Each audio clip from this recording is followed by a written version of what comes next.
No brunch, minha mãe disse: estamos só tentando ser legais, inclusive com você. Não pense que você é importante. Meu tio riu.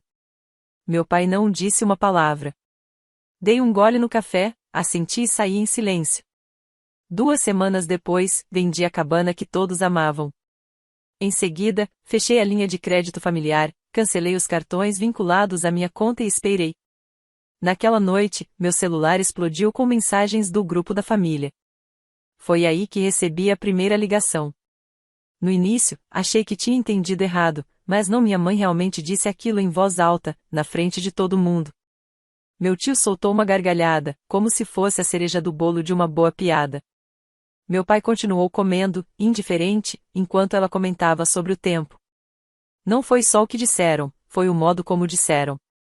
Ali, diante dos meus primos, da esposa do meu tio, da minha irmã, como se fosse uma apresentação e eu fosse a piada da família mais uma de domingo. Senti a vergonha queimando minha garganta. Não vergonha de quem eu era, nem do que fiz, mas por ter acreditado que talvez me enxergassem diferente agora. Que depois de tudo que fiz, algo tivesse mudado. Que, dessa vez, fosse diferente. Mas eles não tinham vergonha. Minha mãe sorria com ironia, como se tivesse finalmente dito o que pensava há anos. Meu tio ria como prêmio por ter comparecido. Minha irmã nem tirou os olhos do celular. Meu pai apenas comia seus ovos. Isso foi o que mais ficou comigo, o silêncio dele. A raiva veio, densa e silenciosa. Mas eu mantive a calma. Nada de cenas. Apenas assenti, tomei um último gole de café e fui embora, sem dizer nada. Ninguém me chamou. Ninguém veio atrás. Ninguém pareceu surpreso. Fui até o carro, com o sol queimando a calçada. Sentei por um minuto, depois dirigi até em casa, janelas abertas, sem música. Só eu, o vento e um zumbido persistente na cabeça. Quando cheguei na garagem, a decisão já estava tomada. Sem vingança. Sem escândalo. Apenas remoção. Silenciosa, limpa, definitiva. A cabana foi o primeiro passo. Meus pais sempre diziam que era da família, como se todos tivessem contribuído. O que eles nunca contavam era que eu paguei pelo telhado, pelas reformas, pelo encanamento novo. Meu nome estava na escritura. Mas eles usavam como se fosse deles, feriados, churrascos, fins de semana prolongados. Entrei na plataforma imobiliária que uso no trabalho, abri o anúncio que vinha guardando há meses e publiquei. Vendi em 5 dias, oferta à vista, sem negociação. Perdido. Depois veio a linha de crédito que abri quando meus pais queriam uma lavadora e secadora novas, mas estavam sem dinheiro. Eu vinha pagando o mínimo há 6 meses. Eles nem lembravam que a conta estava no meu nome. Fechei. Conta bloqueada. Débitos automáticos cancelados. Deixei o banco lidar com as ligações. Depois, os cartões da Amazon. Eles usavam minha conta Prime, vinculada à minha conta principal, com os próprios cartões. Sinalizei os 3 por atividade suspeita e pedi o encerramento total da conta familiar. Naquela noite, por volta das 21h40, o grupo da família começou a pipocar. Minha irmã, por que minha conta Prime foi cancelada? Alguém, fui hackeado? Meu primo, quem tirou a cabana do calendário? Minha mãe mandou só. Eles ainda não tinham entendido. Ainda não tinham ligado os pontos. E ninguém mencionou o brunch. Ninguém perguntou se eu estava bem. Só estavam confusos, irritados e arrogantes. Então meu celular tocou de novo. Não era mensagem. Nem alguém da família. Um número desconhecido. Atendi. Era o advogado da minha mãe.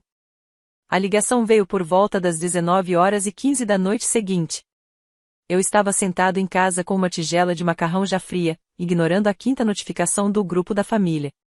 Quase deixei cair na caixa postal, mas algo me disse para atender. Alô, aqui é Carol Walker. Represento sua mãe, seu pai e alguns acordos familiares pendentes. Gostaria de conversar com você por um momento. A voz dela era calma, profissional, ensaiada. Fiquei em silêncio. Ela continuou. Seu pai está pedindo de volta o carro que você deu a ele há 2 anos. Ele pretende transferir o título para um colega meu. Entendo que tenha sido um presente, mas ele solicita a devolução imediata do veículo. Olhei pela janela por alguns segundos. Não fiquei surpresa. Mesmo. Eles já tinham perdido o acesso à cabana, à linha de crédito, às contas. Agora estavam tentando agarrar o que restava. Não era sobre o carro. Era só mais uma forma de mostrar que ainda tinham algum poder, que ainda podiam me cutucar quando quisessem. Perguntei quando e onde. Ela hesitou, parecia não ter esperado cooperação. Me passou o endereço e um horário para o dia seguinte. Respondi que estaria lá e desliguei antes que ela dissesse mais alguma coisa. Na manhã seguinte, limpei o carro com calma. Peguei tudo que era meu, cabo de carregador, o documento reserva, um par de óculos antigos e o que havia no porta-luvas. Foi estranho, mas não triste. Apenas, final. Como encerrar um processo que já durava demais. Cheguei à casa deles exatamente às 13 horas. A mesma entrada que eu costumava varrer quando morava lá. A mesma cerca viva que morria todo inverno e renascia torta na primavera. Estacionei, saí e toquei a campainha. Minha mãe atendeu. Atrás dela, meu pai com os braços cruzados, só observando. Minha irmã estava estirada no sofá, no celular, fingindo desinteresse usando o moletom que dei a ela no último Natal. Estendi as chaves e disse que estava ali para devolver o carro, conforme o advogado pediu. Minha mãe não pegou as chaves. Ficou parada, piscando, e então disse que precisávamos conversar. Que tudo tinha saído do controle. Que éramos uma família, e famílias não deveriam agir assim. A voz dela oscilava entre fria, doce e dramática. Não entrei. Falei que não queria conversar. Que não estava com raiva, só cansado. Que não ia participar da versão deles da história. Não ia continuar entregando partes de mim para pessoas que só sabiam me lembrar de que eu não fazia parte. Foi quando minha irmã se sentou e resolveu falar. Disse que eu estava exagerando. Que distorci o que minha mãe falou. Que ela estava estressada. Que todos ali estavam passando por coisas que eu não entendia. Que eu estava destruindo relações por causa de um comentário num brunch. Fiquei em silêncio, só ouvindo. Nada daquilo significava mais nada. Ela disse que eu estava errado sobre tudo. Que me arrependeria por cortar laços com quem se importava comigo. Quis perguntar quando, exatamente, esse carinho aconteceu, mas não me dei ao trabalho. Coloquei as chaves no corrimão da varanda, me virei e desci os degraus sem olhar para trás. Minha mãe chamou meu nome uma única vez, como se isso pudesse desfazer alguma coisa. Meu pai continuou em silêncio. Chamei um táxi e me sentei calmamente no banco de trás, observando as placas de rua, as mesmas que eu via quando ia de bicicleta para a escola. Eu não estava triste, nem aliviada. Só, exausta. Quando cheguei em casa, entrei no aplicativo do banco e cancelei a transferência de $900 que vinha fazendo todo mês para ajudar no aluguel da minha irmã. Ela perdeu o emprego em fevereiro e disse que só precisava de um empurrão até se estabilizar. Eu não questionei. Apenas mandei o dinheiro. Uma semana depois do primeiro pagamento, ela postou no Instagram uma foto com botas de grife, legenda, terapia de compras. Eu deveria ter parado ali.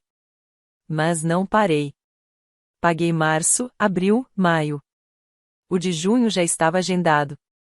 Cancelei. Na manhã seguinte, acordei com uma tempestade. 10 chamadas perdidas. Mensagens no grupo. Áudios da minha irmã em 3 versões, confusa, irritada e culpada.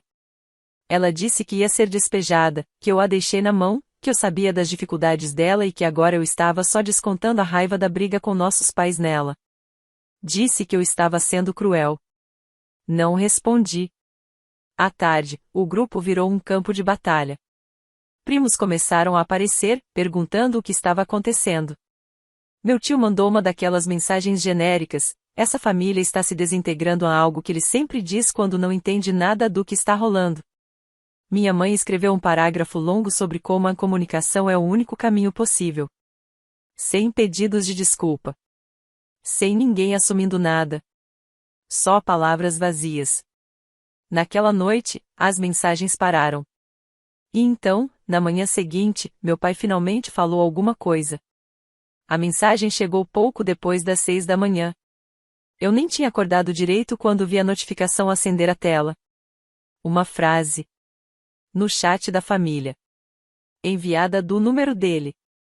Se esse comportamento continuar, ninguém que não mora aqui será mais bem-vindo nesta casa. Foi só isso. Sem introdução, sem emoji, sem explicação. Direto. Tão fora do padrão dele que eu precisei de uns segundos para acreditar que era real. Meu pai sempre foi o calado. O que assistia ao drama em silêncio, sem se envolver. Nunca mandava mensagem. Nunca comentava no grupo. Se tinha opinião, guardava. Então, quando ele falava, todo mundo prestava atenção. Minha irmã respondeu quase na hora. Espera, do que você tá falando? Eu moro aí agora. Ele não respondeu. 5 minutos depois, minha mãe mandou mais um daqueles parágrafos sobre como o clima na família estava pesado, como todos nós nos perdemos do que realmente importa, e de novo que a comunicação era o caminho. Parecia ter saído direto de um podcast de terapia que ela escutou enquanto lavava a louça. Ainda sem resposta. E eu? Só observei. Ninguém disse diretamente, mas todo mundo sabia, minha irmã tinha voltado a morar lá. Ela não admitiu no grupo, mas os sinais estavam todos ali. Parou de falar do apartamento, de postar fotos da varanda ridícula com as 2 plantas falsas. Aos poucos, começaram a surgir histórias de dentro da casa dos nossos pais, fotos tremidas da mesa da cozinha, o gato dela esparramado no sofá verde horroroso, e o papel de parede que só existia ali. Ela não contou a ninguém. Nem a mim. E, pensando bem, quando cortei o aluguel na semana passada, ela não reagiu com tanta força quanto eu esperava. Ela simplesmente sumiu por algumas horas e reapareceu depois, mandando mensagens vagas, sem mencionar onde estava morando. Mas agora era oficial, ela estava de volta à casa dos nossos pais. E, ao que parecia, meu pai já tinha chegado ao limite. Depois da mensagem dele, o grupo da família ficou em silêncio absoluto. Sem bate-boca, sem tentativas de manipular a situação, ninguém tentando culpar ninguém. Só silêncio. Mais tarde, naquele mesmo dia, meu tio tentou quebrar o clima. Que tal um churrasco em família? Para resolver tudo. Hambúrguer cura qualquer coisa. Ninguém respondeu. Nenhum emoji. Talvez tenha sido a primeira vez na história do grupo que uma mensagem foi completamente ignorada. À noite, minha mãe tentou de novo. Mandou outro texto enorme, dessa vez mais emocional, dizendo que ninguém é perfeito e que precisávamos encontrar um jeito de nos curar. Até tentou suavizar a mensagem do meu pai, como se ele fosse só um velho confuso que não soube se expressar. Mas todo mundo sabia, ele disse exatamente o que queria dizer. A segunda noite foi ainda mais silenciosa. Pela primeira vez, o grupo não foi invadido por correntes, memes ou fotos desfocadas de encontros antigos. Eu checava o celular de tempos em tempos, por puro hábito e não tinha nada. Aquilo não era paz. Era o olho do furacão. Todos sentiam que algo havia mudado. Ninguém queria ser o próximo a provocar uma explosão. Até minha irmã sumiu do radar. Nada de mensagens, nem mesmo aquelas indiretas óbvias para me cutucar. Nenhum post sarcástico. Só silêncio. Naquela noite, fui caminhar. Dei a volta no quarteirão, segui pela trilha do parque, passei pela padaria que sempre fechava cedo demais.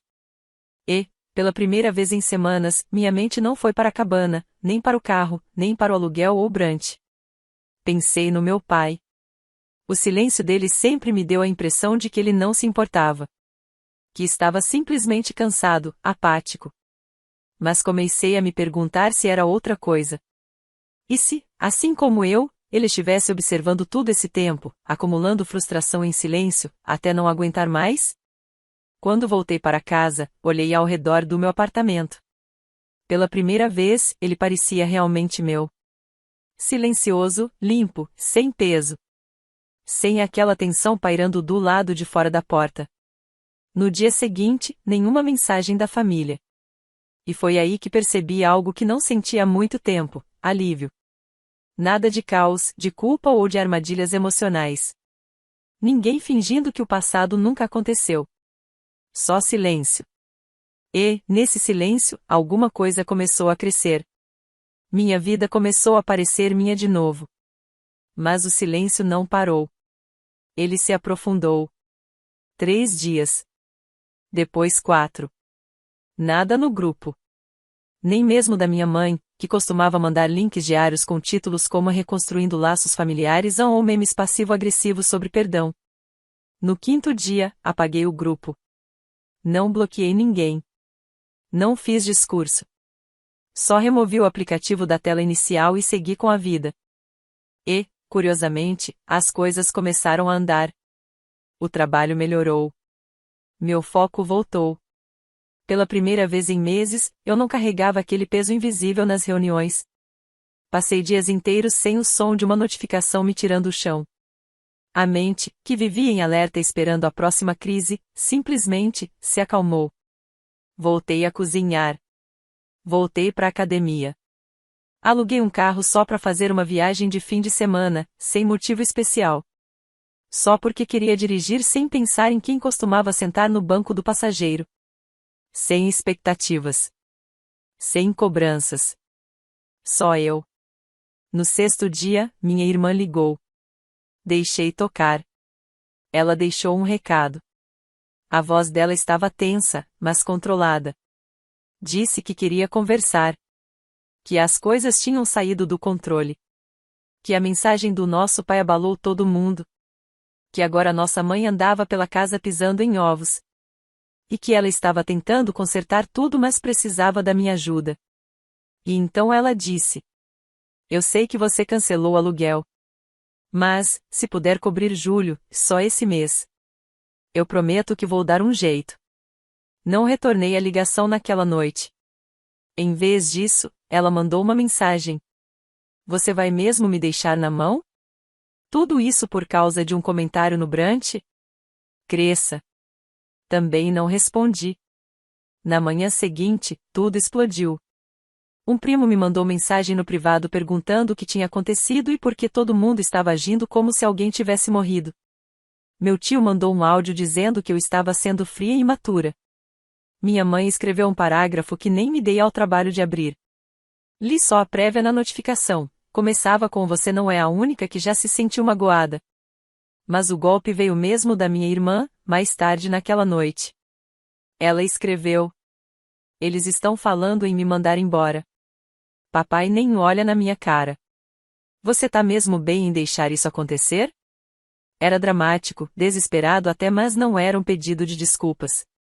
Não houve reconhecimento de nada do que ela fez. Nem um sinal de que compreendia o que eu tinha passado. Só expectativa. Ela ainda achava que eu iria relevar, como sempre. Continuei em silêncio. 2 dias depois, recebi uma notificação de um grupo familiar antigo que ainda não tinha silenciado. Uma única mensagem, do meu pai. Já pedi para pararem. Se continuarem com isso, ninguém mais será bem-vindo nesta casa. Ninguém respondeu. Nem mesmo ela. Depois dessa segunda mensagem do meu pai, o grupo familiar mergulhou em um novo silêncio mais profundo dessa vez. 3 dias inteiros sem nenhuma palavra. Mas não era um silêncio calmo. Era carregado, tenso. Como se todo mundo estivesse segurando o ar, esperando quem cederia primeiro. No 4º dia, eu estava na fila da farmácia quando recebi uma mensagem de um número desconhecido. Só um link, sem contexto. Cliquei. Era uma publicação da minha irmã no Facebook. Um texto longo e reflexivo sobre famílias tóxicas. Dizia que algumas pessoas fingem ajudar só para ter controle. Não mencionou meu nome, mas era óbvio que era sobre mim. Falava de uma certa irmã que a abandonou financeiramente e fez toda a família se virar contra ela sem motivo. Nos comentários, os amigos dela concordavam em coro. Você merece coisa melhor. Corta contato de vez. Tóxico demais. Eu não comentei. Não respondi. Mas tirei print. Naquela mesma noite, minha mãe mandou uma mensagem. Precisamos conversar. É importante. Ignorei. Na manhã seguinte, tudo desabou. Por volta das 9h30, meu primo Ben me ligou direto. Quase não atendi, mas ele era um dos poucos que ainda não tinha tomado partido. Oi, você falou com alguém hoje? Não. Por quê? Sua irmã não mora mais lá. Fiquei em silêncio por um momento. Como assim? Ela apareceu aqui ontem à noite com sacolas, chorando. Disse que seu pai mandou ela sair ou jogaria tudo dela fora. Esperei. Ele continuou. Pelo que entendi, ele realmente disse isso. Não sei os detalhes, mas hoje de manhã sua mãe ligou para todo mundo dizendo que não fazia ideia de que ele chegaria a esse ponto. Aquilo me pegou de surpresa. Mesmo com todo o gelo entre eles, não imaginei que ele fosse realmente expulsá-la. Mas talvez, eu tenha subestimado o quanto ele estava cansado daquilo tudo. Talvez ele não estivesse esgotado só de mim. Talvez ele estivesse assistindo a essa bagunça toda em silêncio, por anos, e agora também tinha chegado ao limite. Enquanto ainda falava com Ben, meu celular vibrou de novo. Era um e-mail. Assunto: encerramento de autorização de conta conjunta. Era do meu pai. Ele havia removido minha mãe de uma das contas bancárias compartilhadas, a mesma que eu ajudei a configurar 2 anos atrás, quando ela vivia perdendo o controle das finanças. Eu nem deveria mais receber alertas de administrador, mas ele nunca mudou o e-mail de recuperação. Naquela mesma hora, vieram mais notificações: alteração na conta de energia, cancelamento de um pagamento recorrente de seguro que estava no nome dela. E por fim, uma mensagem de voz da minha mãe. Mas dessa vez, a voz dela não estava triste ou calma. Estava furiosa. Disse que meu pai estava sendo irracional, que ele estava punindo todos nós por causa de mágoas acumuladas. E que tudo isso era o que acontecia quando se deixava as coisas chegarem tão longe. Disse que eu precisava falar com ele. Que eu devia ir até ele. Essa parte ficou comigo. Ela não disse que ela ia conversar com ele. Disse que eu tinha que fazer isso. Foi aí que caiu a ficha. Eles não estavam mais do mesmo lado. Não oficialmente. Mas em silêncio, algo entre eles tinha se rompido também. Não retornei à ligação. Naquela noite, me sentei na varanda e fiquei olhando a cidade. Tudo parecia distante, como se estivesse acontecendo com outra pessoa. E, pela primeira vez em anos, não me senti envolvido no caos deles. Não me senti responsável. Me senti livre. Passaram-se 2 semanas. Nenhuma mensagem. Nem mesmo um link repassado pela minha mãe ou uma indireta do meu tio tentando cutucar. O grupo da família permaneceu em silêncio total. Era como se alguém tivesse puxado o fio da tomada e ninguém tivesse coragem de religar. Eu não disse nada. Não procurei saber. Não senti falta. O mais estranho não foi o silêncio, foi o quão rápido a vida começou a fazer sentido depois que eles sumiram. Voltei a dormir. Dormir de verdade. Não aquele sono quebrado, em que você acorda às 3 da manhã revivendo conversas que nem aconteceram. Acordava descansado. Com a cabeça limpa. Não ficava vasculhando o celular à procura de sinal de drama. Não ajustava meus horários pensando em quem estava prestes a explodir. Voltei para a academia. Fiz compras de verdade, com comida de verdade, sem embalagens prontas. E comecei, enfim, o voluntariado no abrigo local 2 vezes por semana, algo que eu queria fazer há anos, mas nunca tive cabeça. Até que, do nada, recebi uma carta. De papel mesmo. Escrita à mão. Sem remetente, mas eu reconheci a caligrafia na hora. Era do meu pai. Foi curta. Alex, você fez bem em ir embora. Fiquei calado por tempo demais e deixei as coisas saírem do controle. Você não deve nada a ninguém. Nunca deveu. Se encontrou paz, preserve-a. Pai. Sem drama. Sem desculpas. Sem culpa. Só aquilo. Li 3 vezes, sentado à mesa da cozinha. E, no começo, não sabia o que sentir. Não foi um encerramento. Foi só uma confirmação, talvez eu não estivesse louco. Talvez alguém, mesmo em silêncio, tivesse enxergado tudo. Mesmo que fosse tarde demais para dizer. Não liguei. Não respondi. Dobrei a carta com cuidado e guardei numa gaveta, junto de outras coisas que me lembram quem eu sou. Dias depois, recebi um e-mail do meu gerente no trabalho. O projeto que eu estava liderando, aquele que eu achava que ninguém notava, tinha salvado a empresa mais do que o esperado. Fui promovido. Cargo maior. Mais autonomia. Horários melhores. Aceitei no mesmo dia. Sem hesitar. E aí, pela primeira vez na vida, comprei uma viagem só para mim. 2 semanas numa cabana afastada, nos arredores de Flagstaff. Árvores. Céu. Nenhum vizinho. Aluguei um carro, desliguei todas as notificações e fui. E aqui vai uma verdade que ninguém fala: curar-se nem sempre parece bom no começo. Às vezes, parece vazio. Como se você estivesse numa sala onde sempre existiu uma tempestade e agora tudo que ouve é o vento. Você espera o barulho voltar. Espera a próxima cobrança, o próximo grito. Mas eles não vêm. E, nesse espaço silencioso, você começa a preencher com o que importa. Começa a lembrar como é sua própria voz sem a deles por trás. Eu não senti falta do grupo de família. Não senti falta da culpa. Nem da encenação. Na última noite na cabana, me sentei sob as estrelas, com um cobertor nas pernas e uma cerveja na mão, e pensei em tudo. O Brant. O carro. A linha de crédito. As mensagens. A carta.